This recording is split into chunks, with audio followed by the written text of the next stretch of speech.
ఆరాధన కొరకు దేవుని వర్తమానం చూసుకుందామండి.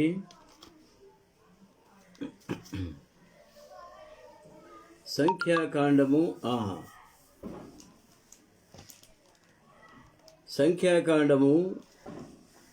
19వ అధ్యాయము.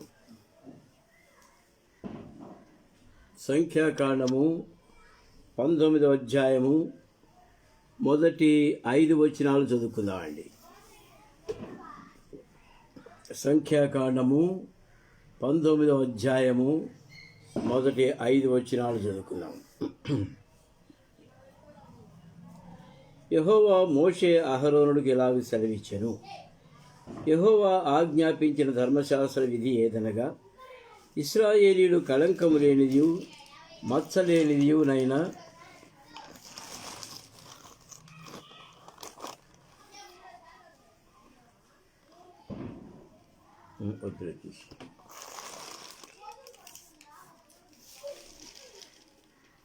ఇశ్రాయేలీయులు కళంకము లేనిదియు మచ్చలేనిదియు ఎప్పుడునూ కాడి మోయనిదియునైనా ఎర్రని పెయ్యను నీ యొద్దకు తీసుకొని రావాలనని వారితో చెప్పుము. మీరు యాజకుడైన ఎలియాజరుకు దానిని అప్పగింపవలెను. ఒకడు పాలెము వెలుపలికి దాన్ని తోలుకొని పోయి అతని ఎదుట దాన్ని వధింపవలెను.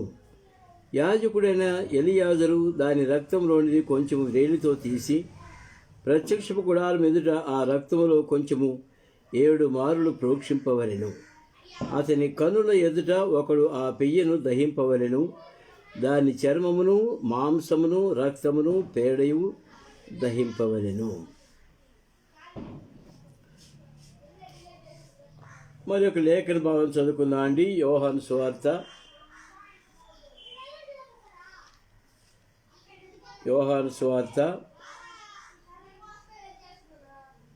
6వ అధ్యాయము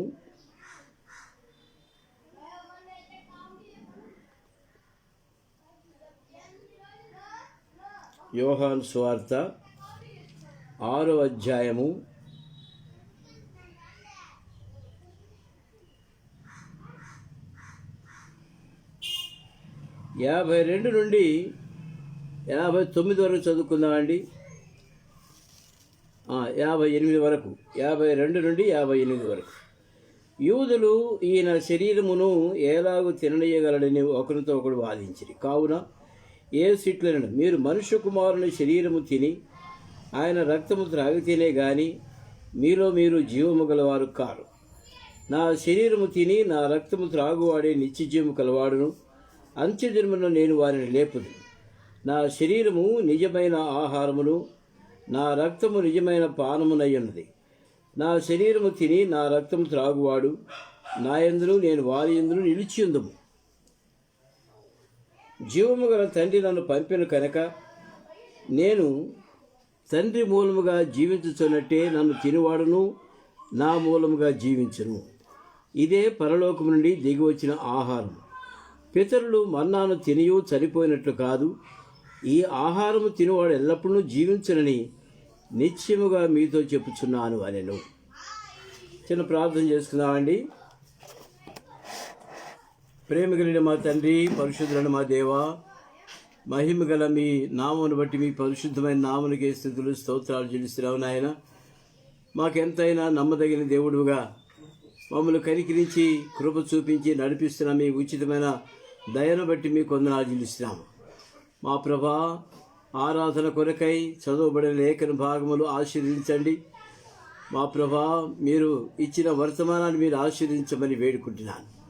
మా తండ్రి, మీరే మాతో మాట్లాడి గ్రహించుటకు మా మనోనేత్రాలు వెలిగించమని, మీ జ్ఞానంతో మమ్మల్ని నింపి మాకు సహాయపడమని మమ్మల్ని మీ స్వాధీనపరుచుకుంటూ నన్ను కూడా మీ సిలువ చాటు మరుగుపరిచి మా తండ్రి, మా కొరకై మీరు ఉద్దేశించిన సంగతులు మేము గ్రహించినట్లుగా మాకు మీ జ్ఞానం మాకు దయచేయమని యేసు ప్రభు నామములో స్తుతించి ప్రార్థించి వేడుకుంటున్నాము తండ్రి. ఆమేన్. ప్రియమైన వాళ్ళరా, సంఖ్యాకాండము 19వ అధ్యాయం.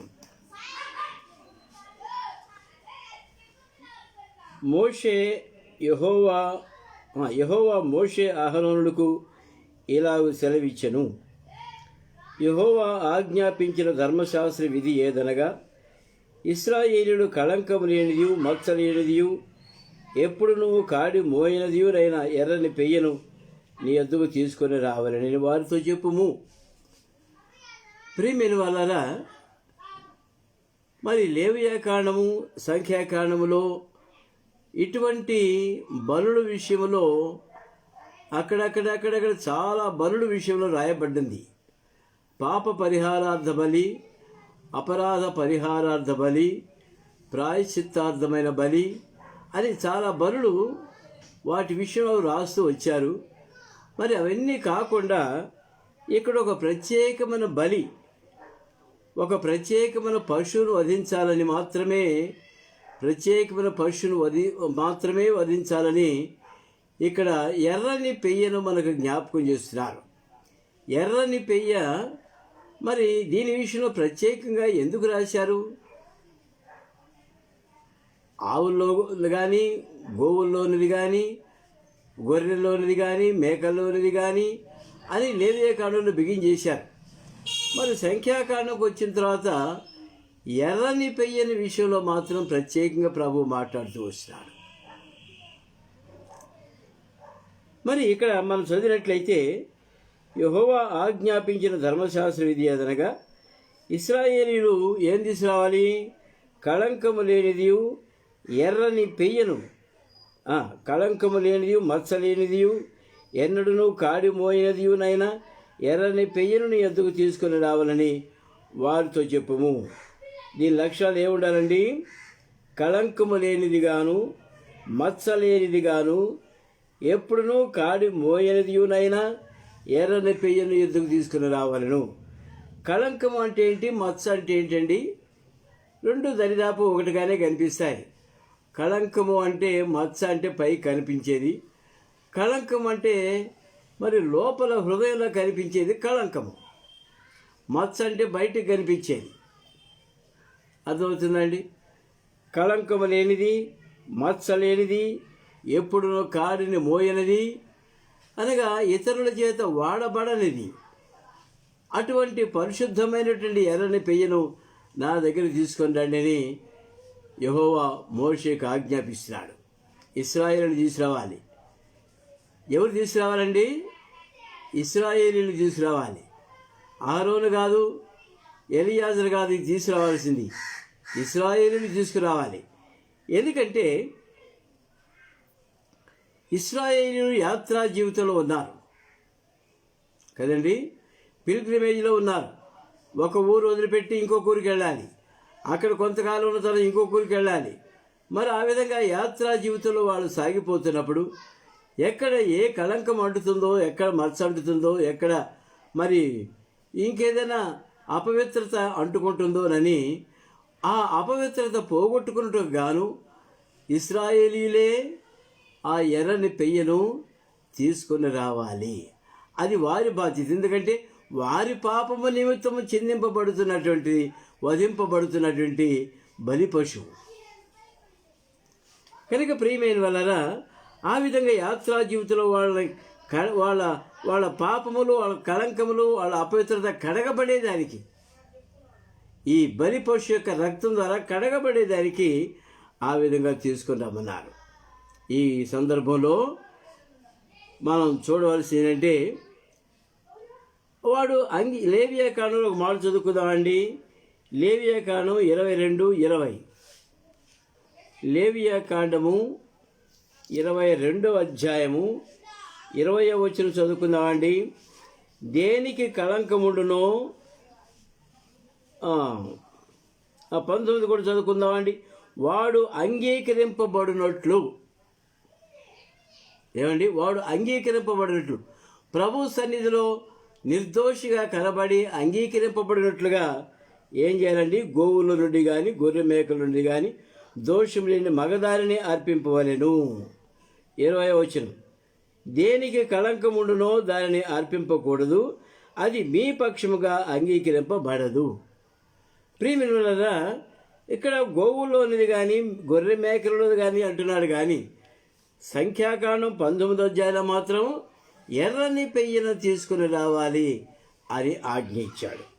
కనుక మొట్టమొదటిగా మనం చూసినట్లయితే వాళ్ళు అంగీకరింపబడినట్లుగా, ప్రభు సన్నిధిలో నిర్దోషులుగా కనబడేటట్లుగా, ప్రభు సన్నిధిలో పవిత్రులుగా కనబడే రీతిగా చేయబడాలి అంటే ఎర్రని పెయ్యను తీసుకొచ్చి అక్కడ వధించాలి.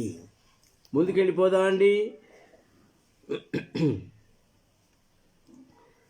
మరి ద్వితీయోపదేశకాండం 21:3 కూడా కాడి మోయని పెయ్యను తీసుకుని రావాలను అని రాశారు. ద్వితీయోపదేశకాండము 21:3 చూడడం అవసరం లేదు. కాడి మోయని పెయ్యను తీసుకుని రావాలి. ప్రియమైన వాళ్ళారా, ఎందుకంటే వారు అంగీకరింపబడినట్లుగా, వారి పాప దోషములు పరిహరింపబడినట్లుగా, వారిని రక్తంతో కడగబడాలని ఆ ఎర్రని పెయ్యను తీసుకొచ్చి వధించబట్టినాడు. రెండవదిగా మనం చూద్దామండి. రెండవదిగా చూద్దాము. వీళ్ళు లేవియాకాండము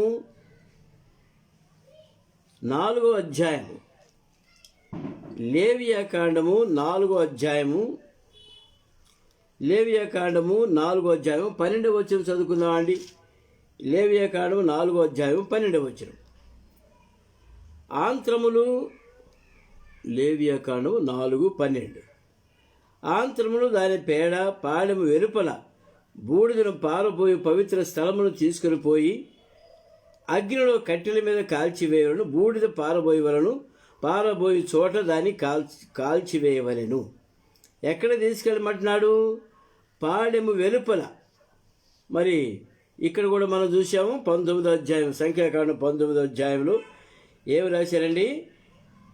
మీరు యాజకుని ఎలియాజరు దగ్గరికి అప్పగింపవలను, ఒకడు పాడెము వెలుపలికి దాన్ని తోలుకొని పోవలను. ఇందాక మొదటి పాయింట్లు ఏం చూసాము? వారు అంగీకరింపబడినట్లుగా ఎర్రని పెయ్యను తీసుకుందామని చెప్పాడు. రెండవ పాయింట్ ఏంటంటే ఆ ఎర్రని పెయ్యను పాడెము వెలుపలికి తీసుకొని వెళ్ళాలి. ప్రత్యక్ష గుడారం దగ్గర కాదు, బలిపీఠం దగ్గర కాదు దీన్ని వధించవలసింది. ఎక్కడండి? పాడెము వెలుపల వధించాలని చెప్పేసి పాడెము వెలుపలికి తీసుకుపోమన్నాడు. ఒక మాట చూద్దాం ఈ సందర్భంలో. నిర్గమకాండము 29వ అధ్యాయము, నిర్గమకాండము 29వ అధ్యాయము 14వ వచనం చూసుకున్నామండి. నిర్గమకాండము 29:14. ఆ కోడె మాంసమును, దాని చర్మమును, దాని పేడను పాడెము వెలుపల అగ్నిలో కాల్చవలెను. ఎక్కడ కాల్చాలండి? పాడెము వెలుపల అగ్నితో కాల్చాలి. మన ప్రభు అయిన యేసుక్రీస్తు వారు కూడా మత్స లేనిది, కళంకము లేనిది, ఎప్పుడు కాడి మోయన లాంటి ఎర్రని పెయ్యకు సాదృశ్యంగా మన ప్రభు అయిన యేసుక్రీస్తు వారు ఉంటున్నారు. వారు అంగీకరింపబడినట్లుగా ఆ పశువులు వధించారు. ఇక్కడ మనం అంగీకరింపబడేటట్లుగా ప్రభు సన్నిధిలో విజ్ఞాపం చేసుకోవడానికి, ఆరాధించడానికి ప్రభు మనకు సహాయపడులాగున మన కొరకై మన ప్రభుని యేసుక్రీస్తు వారు మన పాపముల కొరకై వధించబడ్డాడు. కనుక యెషయా ప్రవక్త అంటాడు, వధించబడిన గొర్రె పిల్లవలే అంటాడు. ప్రియమైన వలన మనం అంగీకరింపబడినట్లుగా మన ప్రభుని యేసుక్రీస్తు వారు మన కొరకై వధింపబడ్డాడు. రెండవదిగా మనం చూసాం, పాడెము వెలుపల ఆ పెయ్యను దహించాలి. 29 నిర్గమకాండం 29:14 పాడెము వెలుపల అగ్నితో కాల్చవలెను. పాడెము వెలుపలకి తీసుకెళ్ళిపోవాలి. మన ప్రభువైన యేసుక్రీస్తు వారు కూడా పాడెము వెలుపల ఆయన వధించబడ్డాడు. కొన్ని మాటలు చూద్దామండి. లేవియాకాండము 16వ అధ్యాయము, లేవియాకాండము 16వ అధ్యాయము. ఈ లేవియాకాండము, సంఖ్యాకాండము, నిర్గమకాండం కొంచెం జాగ్రత్తగా మనం గ్రహించవలసి వస్తుంది. లేవియాకాండం 16వ అధ్యాయము 27వ వచనం చదువుకుందామండి. 27వ వచనం. పరిశుద్ధ స్థలములో ప్రాయశ్చిత్తము చేయుటకు వేటి రక్తము దానికి లోపలికి తేబడనో, పాప పరిహారార్థ బలిగు ఆ కోడెను, ఆ మేకను ఒకడు పాడెము వెలుపలికి తీసుకుని పోవలను. వాటి చర్మమును, వాటి మాంసమును, వాటి మలమును అగ్నితో కాల్చి మొట్టమొదటి ఎవరు రాసినా ఎక్కడ రాసినా ఈ బలి పశువు మాత్రము పాలెము వెలుపలికి తీసుకుని వెళ్ళాలి. మన ప్రభువైన యేసుక్రీస్తు వారి విషయంలో ఒక మాట వ్రాయబడిందండి. హెబ్రీయులకు రాసిన పత్రిక 13వ అధ్యాయం. హెబ్రీయులకు రాసిన పత్రిక 13వ అధ్యాయము 10వ వచనం చదువుకుందామండి. హెబ్రీ 13:10. మనకొక బలిపీఠం ఉన్నది, దాని సంబంధమైన వాటిని తిను వరకు గుడారంలో సేవ చేయవారికి అధికారం లేదు. వేటి రక్తము పాప పరిహారార్థముగా పరిశుద్ధ స్థలంలోని ప్రధాన యాజకుని చేత తేబడునో ఆ జంతువుల కళేబరములు శిబిరము వెలుపట దహింపబడును. ఎక్కడండి? శిబిరము వెలుపట దహించబడుతుంది. 12 కూడా చదువుకుందామండి. కావున యేసు కూడా తన స్వరక్తము చేత ప్రజలను పరిశుద్ధపరచబడుకై గవిని వెలుపట శ్రమ పొందెను. అనగా యెరూషలేము పట్టణానికి గవిని వెలుపల గొల్గొతా శిఖరములు, అక్కడ మన కొరకే శ్రమపడ్డాడు. కాబట్టి మనం ఆయన నిందలు భరించుచు శిబిరము వెలుపలికి ఆయన యుద్ధకు వెళ్ళుదము. ఎక్కడికి? మన కొరకై గవిని వెలుపల వధించబడినటువంటి ఆ బలి పశువు అయిన యేసుక్రీస్తు వారి దగ్గరకు మనం వెళ్ళి ఆరాధించవలసిన వారంగా ఉన్నాం. ఏమని ఆరాధిస్తారంటే అక్కడికి వెళ్ళి, ప్రభా, నా దేవా, నా యాత్రా జీవితంలో నేను అనేక విధములుగా తప్పిపోయినప్పుడు, కళంకములు మచ్చలు నా పైన ఉన్నప్పుడు, నా పాపము పరిహారం చేయ నిమిత్తము మీ సన్నిధిలో నేను అంగీకరింపబడినట్లుగా నా కొరకై వధింపబడిన గొర్రె పిల్లవలే పాడి వెలుపల నా కొరకై వధింపబడ్డావు ప్రభా, మీ కొందనాలు జీవిస్తాను అని ఆరాధించాలి. అర్థమైందండి? పాడెం వెలుపల. సరే, పాడెము వెలుపల ఎందుకు వధించబడాలి? ఏమండి? పాడెము వెలుపల ఎందుకు? పాడెము లోపలే చేయొచ్చు కదా. దీనికి కొన్ని ఆత్మీయమైన భావాలు ఉన్నాయి. యేసుక్రీస్తు వారు శిబిరము వెలుపల ఆయన వధించబడ్డాడు, శ్రమపడ్డాడు అంటే దానికి కారణం ఏంటంటే, ఈ పాడెము అనేది 2 రకాలుగా ఉంటుంది. అనగా యోధా గోత్రము, యోధా ప్రజలు, యోధా దేశము అక్కడ ఎట్లా ఉందంటే అనేకమైన ఆచారాలతో, మత ఆచారాలతో నిండుకున్నటువంటిది. మరి పవిత్రమైన బలిని అక్కడ అర్పించడానికి యోగ్యత లేనటువంటిది. పవిత్రమైనటువంటి బలియాగం ఎక్కడ అర్పించాలి? పవిత్రమైన స్థలాల్లో, ఎటువంటి కట్టుబాట్లు లేనటువంటి ప్రదేశంలో, ఎటువంటి మతాచారములు లేనటువంటి ప్రదేశంలో బలి అర్పించవలసి ఉంటుంది. కనుక యేసుక్రీస్తు ప్రభువారు మరి ఆయన సెటపార్ట్ చేయబడ్డాడు, ప్రత్యేకించబడినటువంటి వ్యక్తి. అనగా మానవుల పాపముల పరిహార నిమిత్తము దేవుని ద్వారా మన కొరకై ప్రత్యేకింపబడినటువంటి వాడు కనుక పాడెములో కాక పాడెము వెలుపల ఆయన శ్రమ పొందవలసి వచ్చింది. సెట్ అపార్ట్ ఫర్ గాడ్, దేవుని కొరకు ఆయన ప్రత్యేకింపబడినటువంటి వాడు కనుక ఆయన ప్రత్యేకముగానే అవుట్ సైడ్ ద సిటీ ఆయన వధించబడవలసి వచ్చింది. ఇంకోటి ఏంటంటే, పాళెము లోపల వధించబడితే ఆ పాళెం వరకే, యెరూషలేము వరకే పవిత్రత అని అంటారు. అర్థమవుతుందండి? ఆ ఊళ్ళో వధించబడితే ఆ ఊరి దేవుడే అంటారు. అట్లా కాకుండా పాళెం వెలుపల, ఊరి బయట, open to public of the world, ఎంత ప్రపంచంలో ప్రతి ఒక్కరి కొరకు కూడా వధించబడినటువంటి ఓపెన్ సాక్రిఫైస్. ఆ విధంగా మన ప్రభువైన యేసుక్రీస్తు వారు పాళెము వెలుపల దహించబడు. ఇందాక చూసాం కదండి, హెబ్రీయులకు రాసిన పత్రిక 13వ అధ్యాయం 12వ వచనం. కనుక ఆయన పాళెము వెలుపల మన కొరకై ఆయన వధింపబడిన గొర్రె పిల్లవలే ఉన్నాడు. అందుకు పాళెము లోపల కాకుండా పాళెము వెలుపట ఆయన మన కొరకై దహించబడ్డాడు. మనం పాళెములో లేము, ఇశ్రాయేలుతో సహపర్వతం మనకు లేదు.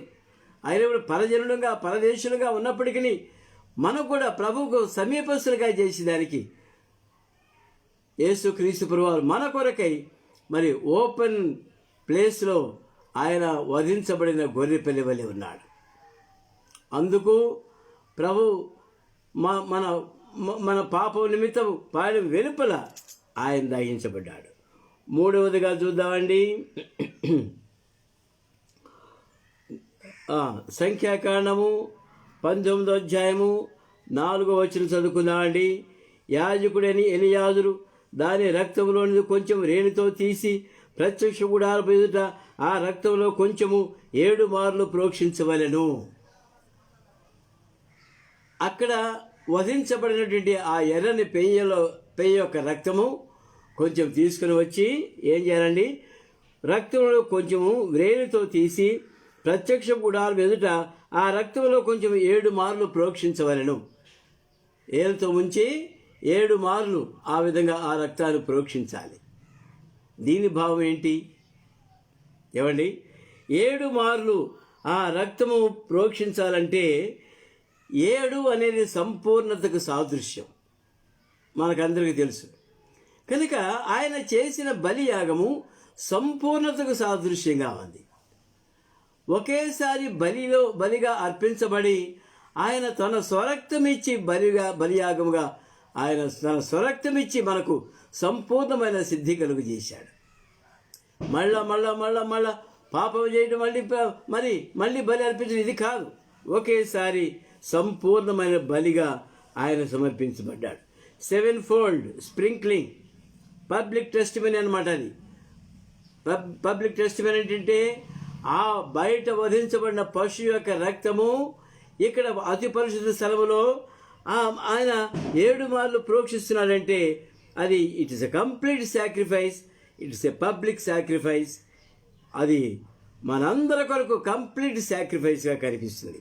కనుక హెబ్రీయులకు రాసిన పత్రిక 9వ అధ్యాయంలో ఒక మాట చదువుకుందాం అండి. హెబ్రీయులకు రాసిన పత్రిక 9వ అధ్యాయం, హెబ్రీయులకు రాసిన పత్రిక 9వ అధ్యాయము, హెబ్రీయులకు రాసిన పత్రిక 9వ అధ్యాయము 12వ వచనం చదువుకుందామండి. హెబ్రీ 9:12 మేకల యొక్కయు కోడెల యొక్కయు రక్తముతో కాక తన స్వరక్తంతో ఒక్కసారి పరిశుద్ధ స్థలంలో ప్రవేశించను. ఏలైనగా మేకల యొక్కయు ఎడ్ల యొక్క రక్తమును మైలపడిన వారి మీద ఆవుదూడ బూడిద చల్లున్నట్లు శరీర శుద్ధి కలున్నట్లు వారిని పరిశుద్ధపరిచిన ఎడల నిత్యుడుగు ఆత్మ ద్వారా తాను దేవునికి నిర్దోషిగా అర్పించుకున్న క్రీస్తు యొక్క నిర్జీవ క్రియలు విడిచి జీవము గల దేవుని సేవించుటకు మీ మనస్సాక్షిని ఎంతో ఎక్కువగా శుద్ధి చేయును. ప్రియమైన వల్లదా ఆ దినాన ఆ పాత నిబంధన కాలంలో యేసు ప్రభు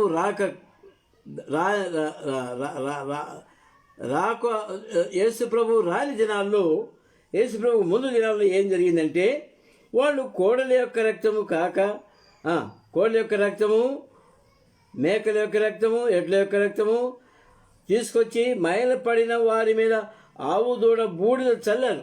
అక్కడ దహించారు కదా. ఆవు దూడ ఎర్రని పెయ్యి యొక్క చర్మము, మాంసము, పేడ మొత్తం దహించారు. ఆ దహించిన ఆవు దూడ బూడిద ఆ ప్రజలపై చల్లుడి ద్వారా పవిత్రపరచబడ్డారు అని ఆ విధంగా తృప్తి పడేవాళ్ళు ఆ దినాల్లో. అయితే యేసుక్రీస్తు ప్రభువారు ఏం చేశారో చూడండి.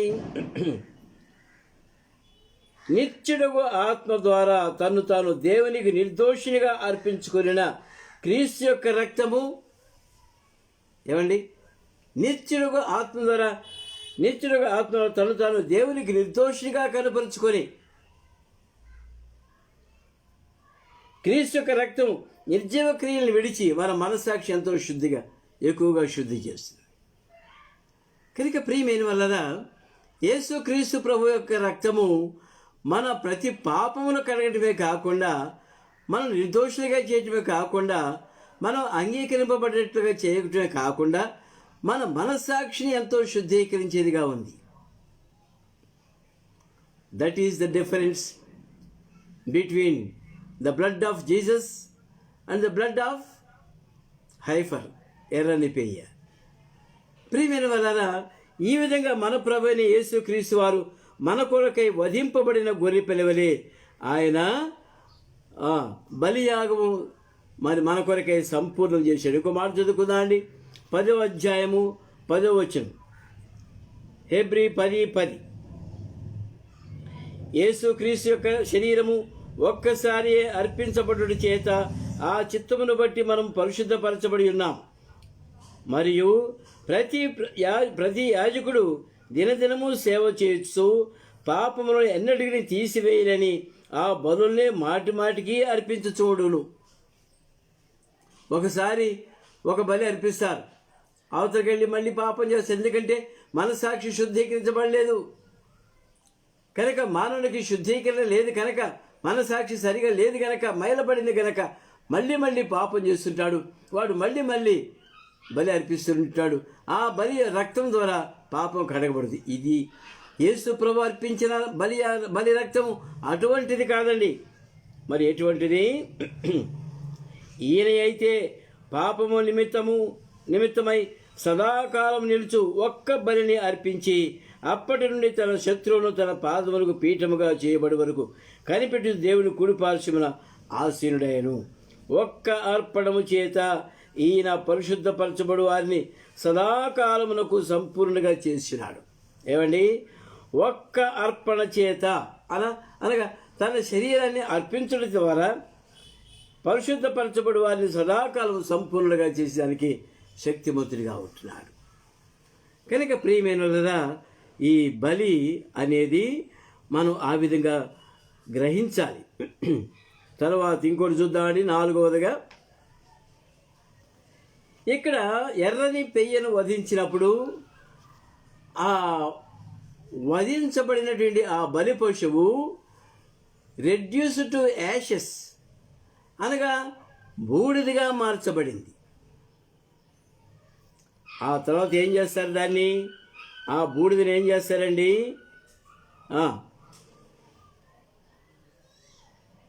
Reduction to ashes. అది ప్రపంచంలో లోకంలో అందరికీ కూడా సాదృశ్యంగా సంపూర్ణంగా దహించబడినది అని గ్రహించాలి. ఆ బలి పశువు కొందరు చెప్పుకున్న రీతిగా మన ప్రభువైన యేసుక్రీస్తు వారు శిలువ మీద నుంచి దిగి వెళ్ళిపోవటం కాదండి అబద్ధపు బోధలు అవన్నీ. కనుక మన ప్రభువైన యేసుక్రీస్తు వారు సంపూర్ణముగా ఆయన ఆఖరి రక్తపు బొట్టు వరకు కూడా మన కొరకే కార్చి సమాధి చేయబడి 3వ నాడు తిరిగి లేచినాడు. కనుక it is a complete sacrifice. ఆ ఎర్రని పెయ్య దహించబడి బూడిదగా మార్చబడింది కదా. మన ప్రభువైన యేసుక్రీస్తు వారు కూడా సంపూర్ణమైనటువంటి బలియాగము సమర్పించి ఆఖరి రక్త బొట్టు వరకు మనను ప్రేమిస్తూ మన కొరకై ఆ రక్తము చిందించినాడు. కనుక అది సంపూర్ణమైన బలి. 5వదిగా చూద్దామండి. వీళ్ళు ఏం చేస్తారంటే ఈ విధంగా కాల్చబడినటువంటి ఇందాక చదువుకున్నాం కదా, ఆ బూడిద హెబ్రీలు రాసిన పత్రిక ఇందాక చదువుకున్నాం మనం. హెబ్రీ 9 అనుకుంటాను. హెబ్రీలు రాసిన పత్రిక 9వ అధ్యాయము. మైల పడిన వారి మీద ఆవు దూడ బూడిద చల్లుటయు. చూసారా? ఆవు దూడ బూడిద ఎట్లా చల్లుతారు? వాళ్ళు నీళ్ళల్లో కలిపి చల్లుతారు. బాగా గమనించండి, కొంచెం మనసు పెట్టి శ్రద్ధగా ఆలకించండి. వాళ్ళు ఆ ఆవు దూడ బూడిదని తీసుకొచ్చి నీళ్ళల్లో కలిపి అందరి మీద చల్లుతారు. ప్రియమైన వలన మరి ఇక్కడ మన కొరకై జరిగిన బలి ఎటువంటిది? అక్కడ వాళ్ళు చేసింది కూడా యేసుక్రీస్తు బలికి సాదృశ్యంగానే ఉంది. అయితే వాళ్ళు చేసింది బూడిద చల్లారు. అది నీరు వాక్యానికి సాదృశ్యం. ఏమండి? అదే సమయంలో మరి నీరు పరిశుద్ధాత్మ కూడా సాదృశ్యంగా ఉంది. ఈ పరిశుద్ధాత్మ దేవుడు ఈ వాక్యమును పాపి అయిన మానవుని దగ్గరికి శిలువ దగ్గరికి వచ్చిన ఆ విశ్వాసి దగ్గరికి తీసుకుని వెళ్ళి ఆ వాక్యాన్ని ఆత్మచేత నింపి ఆ వాక్యం ద్వారా అతను సంధించేదిగా ఉంటుంది.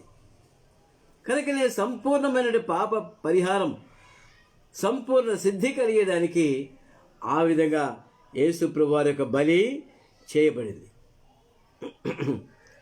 ఇది ఈ విధంగా ఆత్మచేత నింపబడిన వాక్యం అతను సంధించి ఏ విధంగా పాపమును గురించి ఒప్పింపజేస్తుందో, అందుకని ఆ నీళ్ళల్లో కలిపిన ఆ బూడిద ఆ విధంగా ఒప్పింపజేస్తుంది. ఇప్పుడైతే మన ప్రభువైన యేసుక్రీస్తు వారి యొక్క రక్తము మరి ప్రతి పాపమును మనకు కడిగేదానికి శక్తివంతంగా ఉంటుంది. యేసు యొక్క రక్తము ప్రతి పాపము నుండి మనల్ని కడిగి పవిత్రుడిగా చేస్తుంది. ఆవు దూడ బూడిద అవసరం లే, మనకి నీళ్ళలో కలపనక్కర్లా. యేసు యొక్క రక్తం మన ప్రతి పాపమును కడిగి మనల్ని పవిత్రపరుస్తుంది. చివరిగా చూద్దామండి, మరి ఎఫెసీయులకు రాసిన పత్రికలో మాట చదువుకుందామండి. ఎఫెసీయులకు రాసిన పత్రిక 5వ అధ్యాయం. ఎఫెసీయులకు రాసిన పత్రిక 5వ అధ్యాయము 26వ వచనం చదువుకుందామండి. ఎఫెసీ 5:26, 26-27. పురుషులారా, మీరును మీ భార్యను ప్రేమించుడి, అటువలే క్రీస్తు కూడా సంఘమును ప్రేమించి అది కళంకమైనను ముడతైనను అటుది మరి ఏదైనా లేక పరిశుద్ధమైనది గాను నిర్దోషమైనది గాను మహిమగల సంఘము గాను ఆయన తన ఎదుట దాన్ని నిలవబెట్టుకోవాలని వాక్యముతో ఉదక స్నానము చేసి, గమనించారా? వాక్యముతో ఉదక స్నానము చేసి, వాక్యము అంటే దేవుని వాక్యము, నీరు అన్నమాట. ఆ నీరు దేవుని వాక్యము. ఉదక స్నానము, నీరు వేరు, ఉదకం వేరు. మళ్ళీ ఉదకం అంటే ఏంటి? ఏమండి? నీటితో పరిశుద్ధాత్మతో నింపబడినటువంటి నీరు. అటువంటి నీటి జలములతో మనను ఉదక స్నానం చేయించి మన కొరకే తను తాను అర్పించుకున్నాడు. చివరిగా చూద్దామండి, అందుకుగాను మన ప్రభువైన యేసుక్రీస్తు వారు నిన్ను నన్ను ప్రేమించి ఆ బలియాగము కింద వచ్చేదానికి లోకములో గొప్ప గొప్ప వారిని దేవుడు ఏర్పాటు చేసుకోలేదు, కానీ లోకంలో నుండి వేరే వారిని దేవుడు ఏర్పాటు చేసుకున్నాడు. 1 కొరింథీ 1వ అధ్యాయము 26వ వచనం. సహోదరులారా, మిమ్మల్ని పిలిచిన పిలుపును చూడడి. మీలో లోకరీతిని జ్ఞానులైనను గనులైనను గొప్ప వంశవారైనను అనేకులు పిలువబడలేదు, కానీ ఏ శరీరం దేవుని ఎదుట అతిశయింపకున్నట్లు జ్ఞానులను సిగ్గుపరచుటకు లోకములో ఉండు వెర్రి వారిని దేవుడు ఏర్పాటు చేసుకున్నాడు. ఏమండి? బలవంతులైన వారిని సిగ్గుపరచుటకు లోకములో బలహీనుడైన వారిని దేవుడు ఏర్పాటు చేసుకున్నాడు. ఎన్నిక లేని వారిని వ్యర్థము చేయుటకు, ఎన్నికైన వారిని వ్యర్థము చేసుకున్నట్టుకు దేవుడు లోకములో నీచులైన వారిని, తృణీకరింపబడిన వారిని, ఎన్నిక లేని వారిని దేవుడు ఏర్పాటు చేసుకున్నాడు. కనుక ప్రియమైన మనలో ఏ యోగ్యత లేకపోయినప్పటికీ ఇంత గొప్ప బలియాగం ద్వారా నన్ను నిన్ను ప్రభువు రక్షించుకొని తన స్వకీయ సంపాద్యమైన జనముగా చేసుకున్నాడు. ఎవరి ఆరాధిస్తాము? ప్రభా, లోకంలో నేను అందరికంటే తక్కువ వాడిని, ఏ యోగ్యత లేనటువంటి వాడును. మా తండ్రి, నన్ను మీరు కనికరించి, ఎన్నిక లేని నన్ను మీరు కనికరించినారు, గుర్తింపు లేని నన్ను మీరు గుర్తించినారు, మీ బిడ్డగా చేసుకున్నారు, నన్ను ప్రేమించారు. నా తండ్రి, నా కొరకై మీరు కాల్చిన రక్తం ద్వారా నన్ను కడిగి పవిత్రపరిచి నన్ను అంగీకరించబడినట్లుగా మీ సన్నిధిలో ఉంచినందుకు మీకు స్తోత్రాలు అని మనం ఆరాధించవలసి అనుకుంటున్నాం. ఇంకోటి చూద్దామండి, 1 కొరింథీ రాసిన పత్రిక 6వ అధ్యాయము 19వ వచనం. 1 కొరింథీ 6వ అధ్యాయము 19వ వచనం చదువుకుందామండి. మీ దేహము దేవుని వలన మీకు అనుగ్రహింపబడి మీలో ఉన్న పరిశుద్ధాత్మకు ఆలయమై ఉన్నదని మీరు ఎరుగరా? మీరు మీ సొత్తు కారు, విలువ పెట్టి కొనబడినటువంటి వారు కనుక మీ దేహముతో దేవుని మహింపరచుడి. ప్రియమైన వాళ్ళరా, అటువంటి శ్రేష్టమైన బలియాగం కింద నిర్దోషమైన రక్తం ద్వారా మనం కడగబడినప్పుడు మనం ఏంటంటే, మనము విలువ పెట్టి కొనబడిన వారంగా ఉంటున్నాం. ఆయన రక్తము విలువైనది గనక మనం విలువ పెట్టి కొనబడిన వారంగా ప్రభు సన్నిధిలో ఆరాధించే వారు ఉంటాం. ఇంకో మాట చూద్దామండి, రోమీయులకు రాసిన పత్రిక లేదా 2 కొరింథీ 5వ అధ్యాయం ఒక మాట చదువుకుందామండి. 2 కొరింథీ 5వ అధ్యాయము 21వ వచనం చదువుకుందామండి. 21. ఎందుకనగా మనం ఆయన యందు దేవుని నీతి అగునట్లు, ఏమండి, మనం ఆయన యందు దేవుని నీతిగా చేసేదానికి, దేవుని నీతి మనకు అనుగ్రహించడానికి మనమే దేవుని నీతిగా మార్చబడేదానికి ఆయన పాపమెరుగని ఆయనను మన కొరకు పాపముగా చేశాడు. పాపమెరుగని ఆయనను మన కొరకు పాపముగా చేశాడు. ఇంకో మాట చూసుకున్నామండి చివరిలో ఎఫెసీయులు రాసిన పత్రిక మొదటి అధ్యాయము. ఎఫెసీయులు రాసిన పత్రిక మొదటి అధ్యాయము 4-6 వచనాలు చదువుకుందామండి. ఎఫెసీ మొదటి అధ్యాయం 4-6 వచనాలు చదువుకుందాం. ఎట్లనగా తన ప్రియుని యందు తాను ఉచితముగా మనకు అనుగ్రహించిన తన కృపా మహిమకు కీర్తి కలిగినట్లు తన చిత్త ప్రకారమైన దయా సంకల్పం చొప్పున యేసు క్రీస్తు ద్వారా తనకు కుమారులుగా స్వీకరించుటకై మనల్ని ముందుగా తన కోసం నిర్ణయించుకొని మనము తన ఎదుట పరిశుద్ధులమును నిర్దోషులై ఉండవాలని జగత్తు పునాది వేయబడక మునిపే ప్రేమ చేత ఆయన క్రీస్తులో మనలను ఏర్పరచుకొనెను. దేవుని కృప మహదైశ్వర్యమును బట్టి ఆ ప్రియుని యందు ఆయన రక్తం వలన మనకు విమోచనమును అనగా మన అపరాధముల క్షమాపణ మనకు కలిగి ఉన్నది. గ్రహించారండి, యేసుక్రీస్తు యొక్క ఆ బలియాగము ఎంత ప్రశస్తమైనదో, ఎంత విలువైనదో, ఎంత గంభీరమైనదో, ఎంత లోతైనదో, దాని పొడవు, వెడల్పు, ఎత్తు, లోతు గ్రహించడానికి జ్ఞానమునకు మించిన ప్రేమ మన పట్ల చూపించి ఆయన మన కొరకై బలి పశువుగా సమర్పించబడ్డాడు. ఏమని ఆరాధిస్తామండి? ప్రభా, నా యాత్రా జీవితంలో నేను సాగిపోతున్నప్పుడు అనేక రకాలుగా ఈ లోకంలో అంటుకున్నటువంటి మైల మట్ర కళంకము కడిగి వేసే నిమిత్తము, నన్ను అంగీకరించే నిమిత్తము నా కొరకై మీరు బలి పశువుగా సమర్పించబడ్డారు. కొందనాలు. రెండవదిగా, తండ్రి, నా కొరకై మీరు పాడెము వెలుపడ దహించబడ్డారు, మీ కొందనాలు, వధించబడ్డారు, మీ కొందనాలు. పాడెములో అయితే అనేక రకాల మతాచారాలు, అపవిత్రత కలిగినటువంటి ఈ పాడెము వధించబడకుండా పవిత్రమైన బలి గనక పాడెం వెలుపట నా కొరకై శిబిరం వెలుపట వధించబడ్డారు ప్రభా, మీ కొందనాలు చూసినాను. అక్కడ వధింపబడిన బలి పశువు రక్తము పరిశుద్ధ స్థలంలో ప్రోక్షించబడిన రీతిగా యేసుక్రీస్తు ప్రభు యొక్క రక్తము ఆయన నా పైన చిందించి నన్ను మీ రక్త ప్రోక్షణ కింద ఉంచి పరిశుద్ధంగా చేసావు ప్రభా, నీ కొందనాలు చూసినాను. సంపూర్ణమైన బలి నా కొరకై సమర్పించినారు ప్రభా, మీ కొందనాలు చూసినాను. అంతేకాకుండా నా ప్రభా, ఆవు దూడ బూడిద నీళ్ళలో కలిపి చల్లుట అనేది ఇప్పుడు లేదు, కానీ మీ ప్రశస్తమైన రక్తము మా హృదయం పైన చల్లి మమ్మల్ని పవిత్రంగా చేశారు, మీ కొందనాలు. సంపూర్ణమైన బలిలో మమ్మల్ని జ్ఞాపకం చేసుకున్నారు, మీ కొందనాలు. మీ రక్త పరోక్షంగా ఉంచుతున్నారు, మీ కొందనాలు. వాక్యముతో ఉదక స్నానము చేత నన్ను పవిత్రపరుస్తున్నారు కనుక మీ కొందనాలు. ప్రభా, నేనైతే యోగ్యుడిని కాదు, అయోగ్యుడును, అపవిత్రుడును, పాడెం వెలుపల ఉండవలసిన వాడిని. అయినా మీ ప్రేమ చేత నన్ను కనికరించి నన్ను ప్రేమించి మీరిచ్చిన రక్షణ బట్టి మీ కొందనాలు చూపిస్తున్నాను. నా తండ్రి, లోకంలో ఎందరికో లేని ఈ ఘనత నాకు ఇచ్చినావు, మీ కొందనాలు. లోకంలో ఎందరికో లేని ఈ ధన్యత నాకు ఇచ్చినావు, మీ కొందనాలు చూపిస్తున్నాను. నన్ను ఏర్పాటు చేసుకున్నావు, మీకు స్తోత్రాలు. అంతేకాకుండా నేను దేవుని నీతి అయ్యేదానికి నా కొరకు పాపము లేని మీరు పాపముగా చేయబడి సిలువలో వధించబడ్డందుకు మీకు కొందనాలు చూపిస్తున్నాను. అంతేకాకుండా నా ప్రభా, జగత్తు పునాది వేయబడక మునిపే నన్ను మీరు ఏర్పాటు చేసుకొని మీకు కుమారులుగా కుమార్తెలుగా నన్ను స్వీకరించిన నిమిత్తము మీ యొక్క కృపా మహదైశ్వర్యం నా పైన కుమ్మరించి మీ బిడ్డగా చేసుకున్నందుకు మీ కొందనాలు చూపిస్తున్నాను. ఈ కొన్ని మాటలు మన హృదయంలో భద్రపరుచుకొని మన ప్రభువుని మనం ఆరాధిస్తాం. ఆరాధనలో ప్రవేశిస్తామండి. ఆరాధనలో ప్రవేశించక ముందు ఒక పాటలో ఒక వచనం పాడుకుందాం అండి. పాట సంఖ్య 155.